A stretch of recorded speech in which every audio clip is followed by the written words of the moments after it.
In my life, to give another example, the Mungers would have twice the assets they now have if I hadn't made one mistake of omission back in the 1970s. And really stupid. And I blew an opportunity that would have doubled my present net worth. That is a normal life. You get one or two. And how things work out, it's the basis. We all know people that are out married, but I mean, their spouses are so much better. Think what a good decision that was for them. And what a lucky decision. Way more important than money. And a lot of them did it when they were young, just they stumbled into it. Now, you don't have to stumble into it. You can be very careful. A lot of people are wearing signs, danger, danger, do not touch, and people just charge right ahead. That's a mistake. Well, you can laugh, but it's still a horrible mistake. And it's been fun for the people on this board to know one another and work on these oddball things and to handle life's vicissitudes. Of course, it's very peculiar that we're so old. It's an amazing group, and that's an interesting example, too.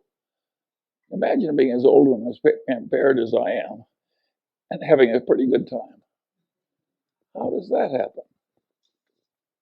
Well, that is another story. I can tell a couple of other stories, too, because you like stories.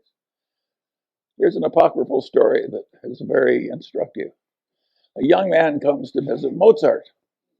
And he says, Mozart, he says, I want to write symphonies.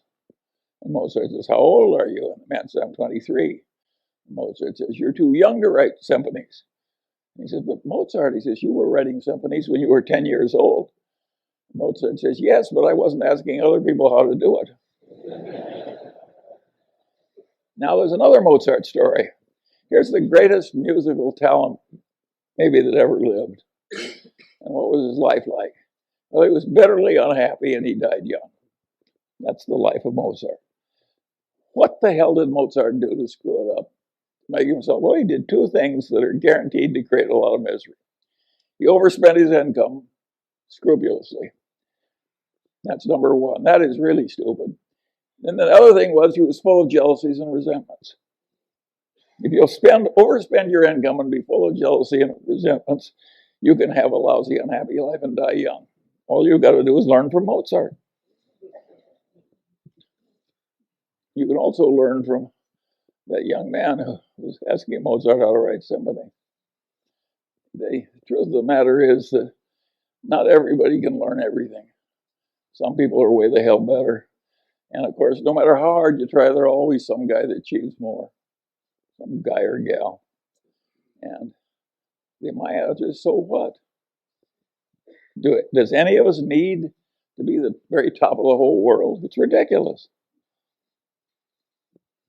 And another thing that people do like Kierkegaard is amazing is they build these enormous mausoleums. I think they figure they want people to walk by that mausoleum and say, gosh, I wish I were in there.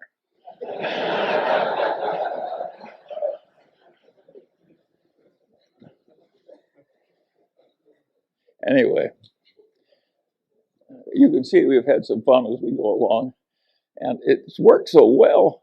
But if you actually figure out how many decisions were made in the history of the Daily Journal Corporation or the history of Berkshire Hathaway, it wasn't very many per year that were meaningful. It's a game of being there all the time and recognizing the rare opportunity when it comes and recognizing that a normal human allotment is to not have very many. Now, there's a very confident bunch of people who sell securities who act as though they've got an endless supply of wonderful opportunities. Well, those people are the equivalent of the racetrack tout. They're not even respectable. It's not a good way to live your life to pretend to know a lot of stuff you don't know and pretend to furnish you a lot of opportunities you're not furnishing. And My advice to you is avoid those people, but not if you're running a stock brokerage firm. You need them. But it's not the right way to make money. And this business of controlling the costs and living simply, and that was the secret. How much money? Warren and I had tiny little bits of money. We always underspent our incomes, and we invested, and if you live long enough, you end up rich. It's not very complicated. And now there is a part of life which is, how do you scramble out of your mistakes without them costing too much? And we've done some of that too. And if you look at Berkshire Hathaway, think of its founding businesses: a doomed department store, a doomed New England textile company, a doomed trading stamp company. Out of that came Berkshire Hathaway. Now, we handled those losing hands pretty well, and we bought into them very cheaply. But of course, the success came from changing our ways and getting into the better businesses. And it isn't that we were so good at doing things that were difficult. We were good at avoiding things that were difficult, finding things that are easy. By the way, when we bought the Daily Journal, that was easy. And what we're doing now in this software business is difficult. But due to the accident of these good associations and the fact that these old colleagues have lived so long, we're doing pretty well in the new business. It has potential. And it's fun to do. And how many declining newspapers have hundreds of millions of marketable securities lying around and a new business with some promise? We're like the last of the Mohicans. That's for Jerry. Oh.